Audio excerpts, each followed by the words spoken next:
Hindu vision ചാനലിലേക്ക് സ്വാഗതം. ഹൈന്ദവ വിശ്വാസ സംബന്ധിയായ കാര്യങ്ങൾ അറിയുവാൻ ഈ ചാനൽ സബ്സ്ക്രൈബ് ചെയ്യുക.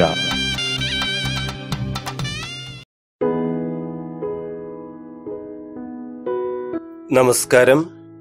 ഹിന്ദു വിഷൻ ചാനലിലേക്ക് ഏവർക്കും സ്വാഗതം. ഞാൻ ഹരിചന്ദന മഠം RJ അയ്യർ. ഹൈന്ദവ ആചാര സംബന്ധമായ കുറേയേറെ കാര്യങ്ങളാണല്ലോ നാം ചർച്ച ചെയ്തു പോരുന്നത്. ഇന്ന് ടെലിഗ്രാമിൽ കൂടി ലഭിച്ച ഒരു മെസ്സേജിന് മറുപടി പറയുകയാണ്. മെസ്സേജ് ഇപ്രകാരമാണ്: സർ, എന്റെ പേര് വൈഷ്ണവി, പാലാ സ്വദേശിയാണ്.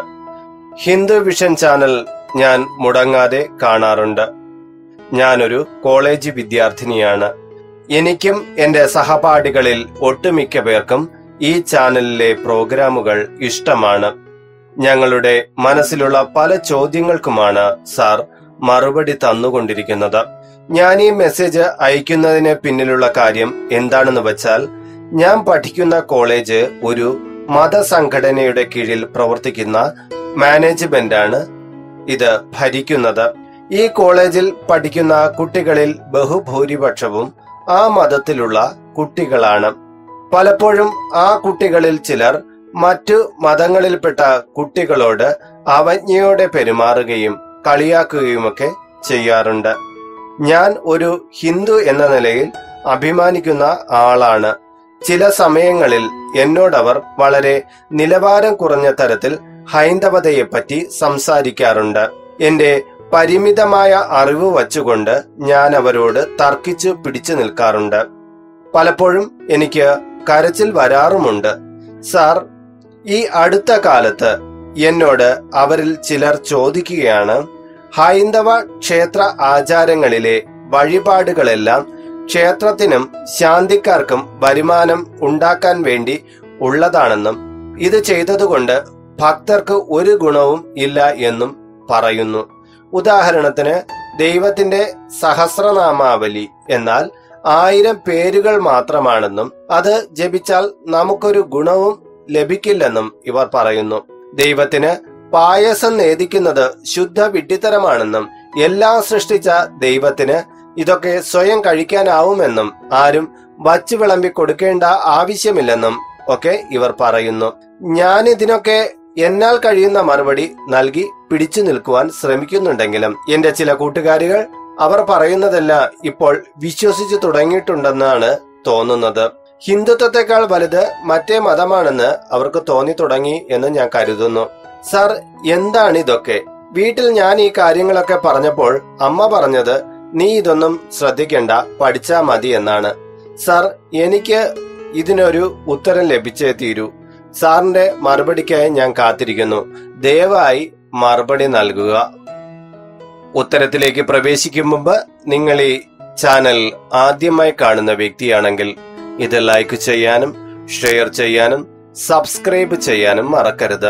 ഹൈന്ദവ ആചാര സംബന്ധമായ ഒട്ടേറെ വിവരങ്ങൾ നിങ്ങൾക്ക് ഈ ചാനലിൽ നിന്നും ലഭ്യമാകുന്നതാണ്. ഇതിൽ അപ്ലോഡ് ചെയ്യുന്ന ഓഡിയോ വീഡിയോകൾ യഥാസമയം നിങ്ങൾക്ക് ലഭ്യമാകുവാൻ ഇതിന് മുകളിൽ കാണുന്ന ബെൽ ബട്ടൺ അമർത്തുക.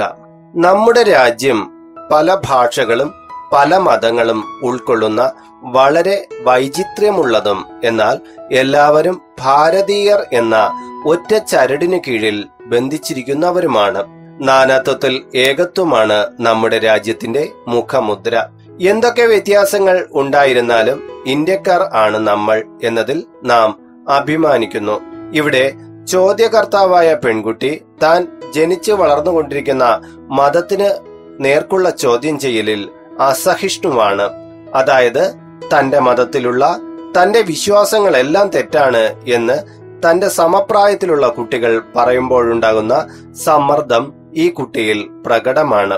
മതസംഘടനകൾ നിയന്ത്രിക്കുന്ന ചില വിദ്യാലയങ്ങളിൽ വളരെ ചുരുക്കം സ്ഥലങ്ങളിൽ ചെറിയ തോതിലെങ്കിലും ഇത്തരം ദുഷ്പ്രവണതകളും ഉണ്ടെന്നുള്ള കാര്യം പല പഠിതാക്കളും എന്നോട് പറഞ്ഞതിൽ നിന്നും ശരിയാണെന്ന് എനിക്ക് ബോധ്യമായിട്ടുണ്ട്.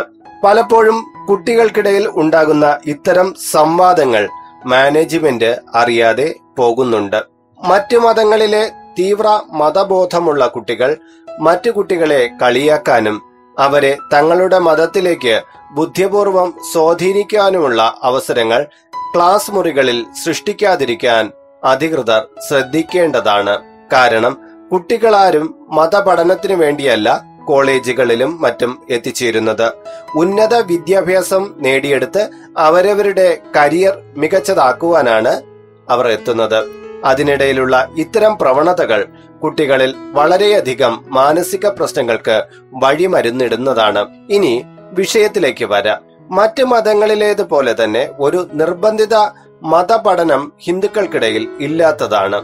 മാത്രമല്ല, ഇതിലെ എല്ലാ വിഷയങ്ങളും പഠിച്ചെടുക്കുക എന്നത് ഒരാളുടെ ജന്മസമയം മുഴുവൻ വിനിയോഗിച്ചാലും സാധ്യമാകാത്തതുമാണ്. അതുകൊണ്ട് കുട്ടികളെ ഹൈന്ദവതയിലെ അടിസ്ഥാനമായ കുറെ കാര്യങ്ങളെങ്കിലും പഠിപ്പിക്കുവാൻ നാം തയ്യാറാകേണ്ട കാലം അതിക്രമിച്ചിരിക്കുകയാണ്. താൻ പ്രാർത്ഥിക്കുന്നത് എന്തിനാണ്, തന്റെ ശീലങ്ങളുടെ പിന്നിൽ എന്താണുള്ളത് എന്നതെങ്കിലും നാം മനസ്സിലാക്കിയിരിക്കണം. ഇല്ലെങ്കിൽ ചിന്തിച്ചു തുടങ്ങുന്ന പ്രായത്തിലുള്ള കുട്ടികളെ തന്ത്രപരമായി കുഴപ്പത്തിലാക്കി തങ്ങളുടെ മതത്തിലേക്ക് ആകർഷിക്കുന്നവരുടെ കെണിയിലേക്ക് ഒരുപാട് കുട്ടികൾ വഴുതി വീണേക്കാം. മതങ്ങളെല്ലാം തന്നെ ദൈവാരാധനയ്ക്ക് വേണ്ടിയുള്ളതാണ്. ഓരോ കാഴ്ചപ്പാടുകളിലൂടെയും ചര്യകളിലൂടെയും അവർ ദൈവത്തെ കണ്ടെത്താൻ ശ്രമിക്കുന്നു. ജലം പലതരത്തിലുള്ള ബോട്ടിലുകളിൽ അടച്ചു വച്ചു കഴിഞ്ഞാൽ പല രൂപത്തിലായിരിക്കുമല്ലോ കാണപ്പെടുക. ദൈവത്തെയും നാം സങ്കല്പങ്ങൾ കൊണ്ട് വ്യത്യസ്ത വീക്ഷണകോണുകളിലൂടെ ദർശിക്കുകയാണ് ചെയ്യുന്നത്.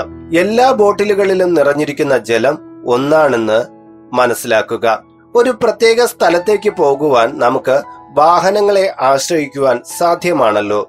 കാൽനട, സൈക്കിൾ, സ്കൂട്ടർ, കാറ്, ബസ്, വിമാനം എന്നിങ്ങനെ വ്യത്യസ്ത മാർഗങ്ങൾ നമുക്ക് ഇതിനായി തിരഞ്ഞെടുക്കാം. എല്ലാം ഒരേ ലക്ഷ്യത്തിൽ തന്നെയാണ് നമ്മെ എത്തിക്കുക. പക്ഷെ തിരഞ്ഞെടുത്ത മാർഗങ്ങൾ അഥവാ വാഹനങ്ങൾ ഒന്നിനൊന്ന് വ്യത്യസ്തവും. ഇത് പറയുന്നത് എന്റെ ദൈവമാണ് വലുത്, നിന്റെ ദൈവം തെറ്റാണ് എന്ന ബാലിശ ചിന്തക്കാർക്ക് വേണ്ടിയാണ്.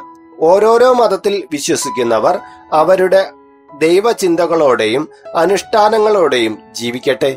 അതിനിടയിൽ കയറി കളിയാക്കലുകളും കുറ്റപ്പെടുത്തലുകളും ചാർത്തി മതപരിവർത്തനത്തിന് കളമൊരുക്കുന്നത് മോശം പ്രവണത തന്നെയാണ്. ഏതൊരു മതത്തിൽപ്പെട്ട വ്യക്തിയായാലും ഇത്തരം പ്രവണതകൾ കാട്ടുന്നത് നമ്മുടെ സമൂഹത്തിന്റെ പൊതു ആരോഗ്യത്തെ സാരമായി ബാധിക്കുന്ന കാര്യം തന്നെയാണ്. ഇവിടെ സമൂഹത്തിലേക്ക് തുറന്ന് ഇടപെടാൻ പക്വതയാർജിക്കുന്ന കുട്ടികളെയാണ് മതപ്രചരണ ലോബി നോട്ടമിട്ടിരിക്കുന്നത്.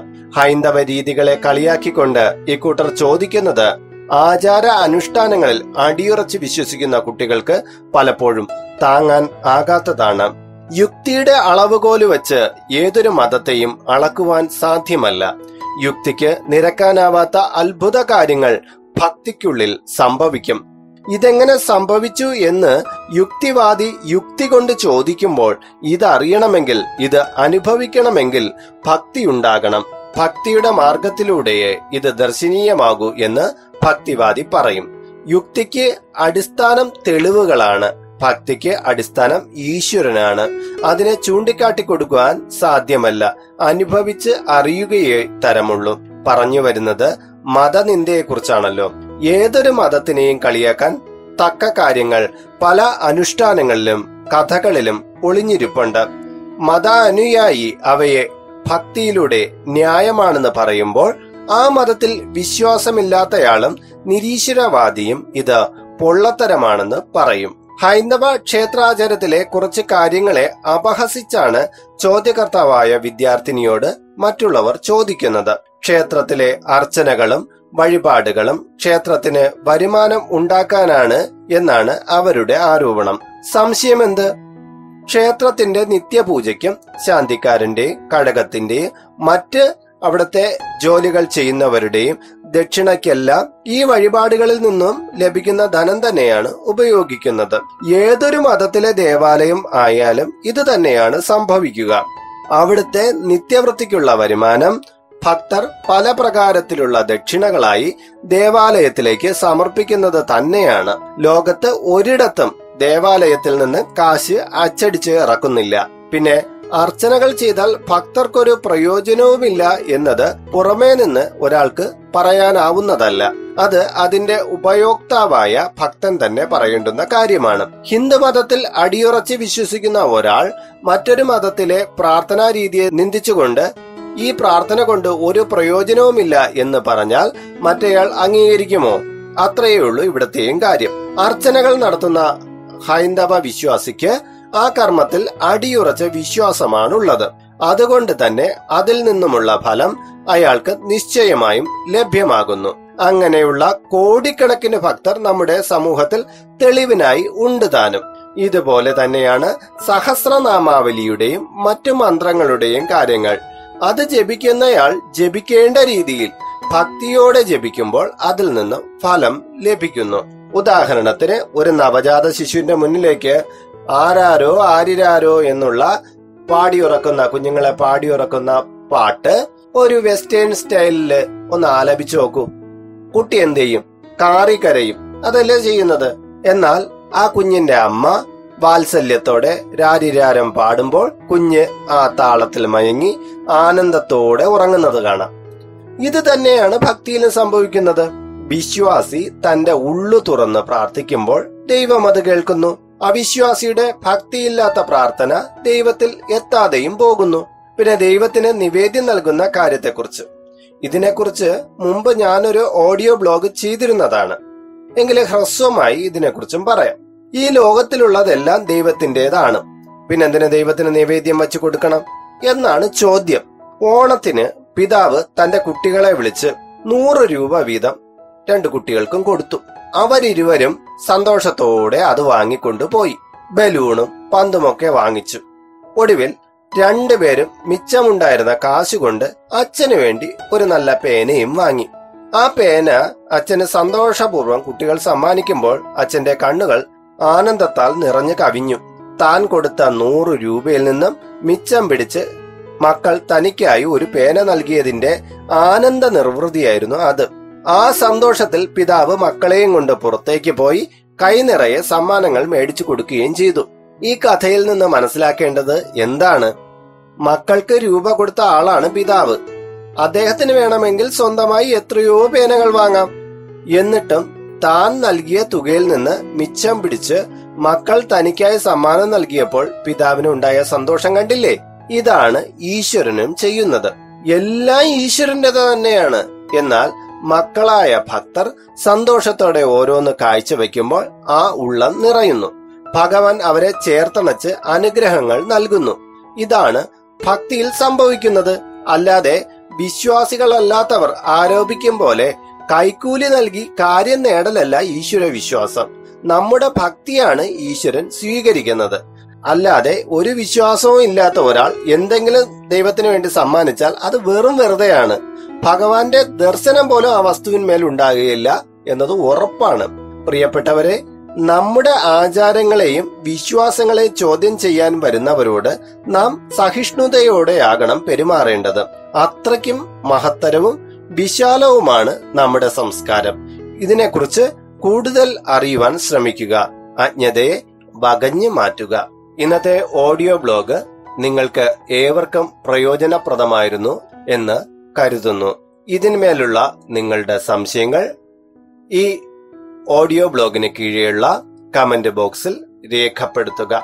പേഴ്സണലായിട്ട് നിങ്ങൾക്ക് എന്തെങ്കിലും കാര്യം അറിയണമെന്നുണ്ടെങ്കിൽ ഇതിൽ കാണുന്നത് എന്റെ ടെലിഗ്രാം, വാട്സപ്പ് നമ്പറാണ്. ഇതിലേക്ക് നിങ്ങളുടെ പേര്, സ്ഥലം ഇവ രേഖപ്പെടുത്തി നിങ്ങൾ മെസ്സേജ് ചെയ്യുക. ഒരു കാരണവശാലും നേരിട്ട് വിളിക്കരുത്. ഒട്ടേറെ പൂജാ തിരക്കുകളുമായി ബന്ധപ്പെട്ട് നിൽക്കുമ്പോൾ നിങ്ങളുടെ കോൾ അറ്റൻഡ് ചെയ്യാനോ അതിനൊരു മറുപടി നൽകുവാനോ എനിക്ക് സാധിച്ചില്ല എന്ന് വരും.